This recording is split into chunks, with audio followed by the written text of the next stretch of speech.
अस्सलाम वालेकुम dear students and friends. आज के लेक्चर में हम उर्दू ज़बान में ने और को के दुरुस्त इस्तेमाल के बारे में सीखेंगे।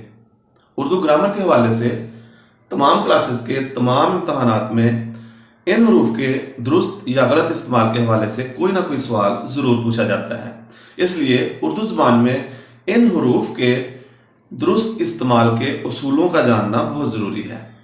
आज के इस लेक्चर में हम इन हरूफ के उर्दू ज़बान में दुरुस्त इस्तेमाल के हवाले से चंद कायदे और चंद उसूल सीखेंगे, जिनको जान लेने के बाद आप उर्दू ज़बान में इस किस्म की गलती से बच जाएंगे और दुरुस्त उर्दू लिखने और दुरुस्त उर्दू बोलने के काबिल हो जाएंगे। तो इसलिए इस वीडियो को शुरू से आखिर तक देखें और अगर आप चैनल पर नए हैं तो चैनल को लाजमी सब्सक्राइब करके बेल आइकन को प्रेस कर दें ताकि आने वाली हर नई वीडियो का नोटिफिकेशन सबसे पहले आप तक पहुंच जाए। तो चलिए बढ़ते हैं आज के लेक्चर की तरफ और जानते हैं कि उर्दू ज़बान में को और ने का दुरुस्त इस्तेमाल क्या है और इनको उर्दू में दुरुस्त इस्तेमाल करने के उसूल व ज़वाबित कौन कौन से हैं। तो सबसे पहले नंबर पर जो को के इस्तेमाल का उसूल है वो है कि उर्दू में को बतौर अलामत मफूल आता है। को उर्दू में बतौर अलामत मफूल इस्तेमाल किया जाता है और इसको मफूल के बाद इस्तेमाल किया जाता है। मसलन उस्मान ने अली को खत लिखा, उस्ताद ने शागिर्द को सबक पढ़ाया। तो इन दोनों जुमलों में को का इस्तेमाल जो है ये अलामत मफूल के तौर पर मफूल के बाद किया गया है, अली को और शागिर्द को। दूसरे नंबर पर है कि किसी भी जुमले में फेल का अगर एक ही मफूल हो, किसी जुमले में अगर किसी फेल का एक ही मफूल हो और वो जानदार या जी शऊर या आकिल हो तो उस जानदार मफूल के बाद को आएगा। किसी जुमले में एक ही मफूल हो और वो जानदार और जी शऊर हो तो उस जानदार मफूल के बाद को का इस्तेमाल किया जाता है। मसलन मैंने बाग में अली को देखा, उस्मान ने चोर को पकड़ लिया। इन दोनों जुमलों में जो मफूल हैं वो है अली और चोर। तो अली और चोर ये दोनों जो हैं ये जानदार भी हैं और जी शऊर भी हैं।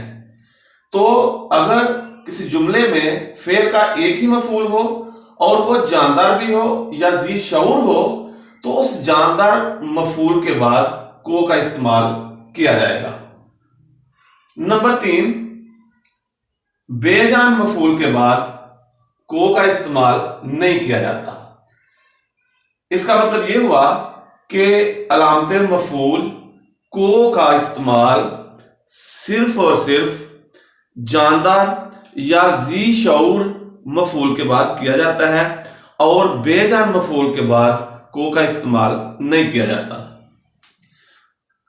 तो बेजान मफूल के बाद को नहीं आता। मसलन अली ने चांद देखा और उस्मान सबक पढ़ता है। तो आपने देखा कि इन दोनों जुमलों में इस पहले जुमले में चांद ये मफूल है और ये बेजान है या जी शऊर नहीं है। तो हमने पढ़ा है कि बेजान मफूल के बाद को अलामत मफूल नहीं आता। तो यहां पर चांद क्योंकि बेजान है इसलिए इसके बाद को का इस्तेमाल दुरुस्त नहीं। इसी तरह उस्मान सबक पढ़ता है तो यहां पर भी सबक जो है ये बेजान है इसलिए इसके बाद भी को का इस्तेमाल दुरुस्त नहीं। नंबर 4 है कि अगर मफूल जो है वो जी शऊर ना हो यानी आकिल ना हो या जी अक्ल ना हो तो उसके बाद को का इस्तेमाल नहीं किया जाएगा।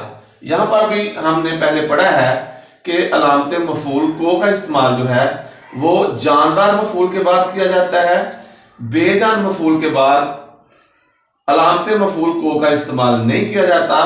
तो इसी के साथ ये नंबर 4 है कि अगर मफूल जो है वो जी शऊर ना हो, आकिल ना हो या जी अकल ना हो तो उस मफूल के बाद भी को का इस्तेमाल नहीं किया जाएगा।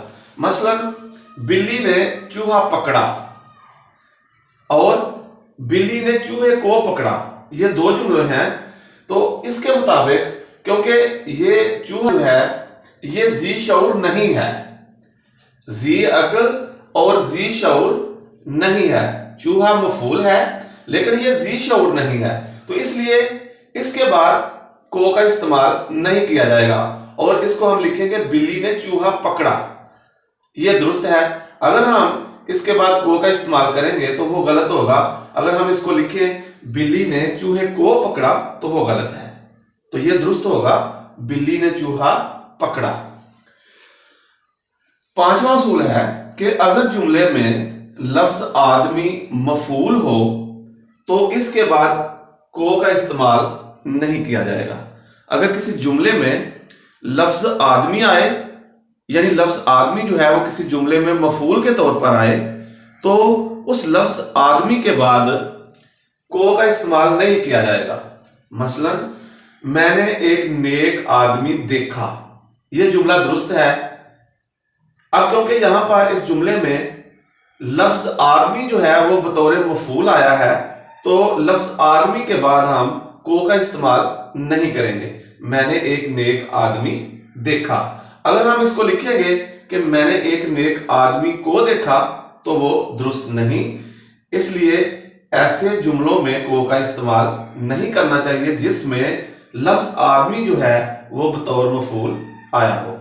हमने पढ़ा है कि अगर किसी जुमले में लफ्ज आदमी मफूल के तौर पर आए तो उसके बाद हम को का इस्तेमाल नहीं करेंगे, लेकिन अगर आदमी का नाम दिया हुआ हो और किसी खास इशारे या इजाफे से उस आदमी को खास कर दिया गया हो, मखसूस कर दिया गया हो, तो फिर हम उसके बाद अलामत मफूल को का इस्तेमाल करेंगे। मसलन मैंने हमीद को देखा। अब देखें यहां पर इस जुमले में आदमी का नाम आ गया है। अगर तो यहां पर लफ्ज आदमी होता मफूल के तौर पर तो उसके बाद हमने को इस्तेमाल नहीं करना था। अब क्योंकि आदमी की जगह पर आदमी का नाम आ गया है तो इसलिए इसके बाद हम को का इस्तेमाल करेंगे। मैंने हमीद को देखा, मैंने हमीद देखा, यह मुनासिब नहीं है, इसके बाद हम को लगाएंगे और यह होगा दुरुस्त होगा मैंने हमीद को देखा। इसी तरह मैंने इस आदमी को देखा। अब यहां पर देखें लफ्ज आदमी बतौर मफूल आया है तो ये जो लफ्ज इस है इसने इस आदमी को खास कर दिया है, मखसूस कर दिया है। मैंने इस आदमी को देखा, इसका मतलब यह है कि मैंने उस आदमी को देखा जो चौक में खड़ा था, या मैंने उस आदमी को देखा जिसने सुर्ख रंग की जैकेट पहनी हुई थी। तो इस तरह लफ्ज आदमी जो है यहां पर वो मखसूस हो गया है, तो इसलिए ऐसी सूरत में उस लफ्ज आदमी के बाद हम को का इस्तेमाल करेंगे। मैंने इस आदमी को देखा। तो उर्दू ग्रामर के हवाले से को के इस्तेमाल का छठा उसूल है कि जब किसी मुहावरे में मफूल किसी मस्दर के साथ आए तो उस मफूल के बाद को इस्तेमाल नहीं किया जाएगा। मसलन ये चंद मुहावरे हैं, कमर बांधना, हिम्मत हारना और मुंह चिढ़ाना, ये दुरुस्त मुहावरे हैं और इन तीनों मुहावरों में कोई ना कोई मस्दर आया है। यहां पर बांधना मस्दर है, हिम्मत हारना में हारना मस्दर है और यहां पर चिढ़ाना मस्दर है। तो जब किसी मुहावरे में मफूल किसी मस्दर के साथ आए तो उस मफूल के बाद को का इस्तेमाल नहीं किया जाएगा। मसलन हिम्मत हारना अच्छी बात नहीं, यह तो जुमला दुरुस्त हो गया क्योंकि यहां पर जो मुहावरा है वो दुरुस्त लिखा गया है। हिम्मत हारना अच्छी बात नहीं, इस जुमले में हिम्मत हारना बतौर मफूल आया है और हिम्मत जो है ये मफूल है और इसके साथ लफ्ज हारना। तो हिम्मत हारना को ये जो मुहावरा है इसको अपनी असल शक्ल में यहां पर इस्तेमाल किया गया है और इसके बाद को का इस्तेमाल नहीं किया गया। अगर हम इसको लिखें कि हिम्मत को हारना, यानी लफ्ज हिम्मत जो है یہ یہاں پر مفعول ہے تو اس کے بعد اگر ہم کو لگا دیں تو وہ غلط ہوگا۔ ساتواں اصول ہے کہ اگر جملے میں صفت اور موصوف ایک ساتھ اکٹھے آئیں تو کو کا استعمال نہیں کیا جائے گا۔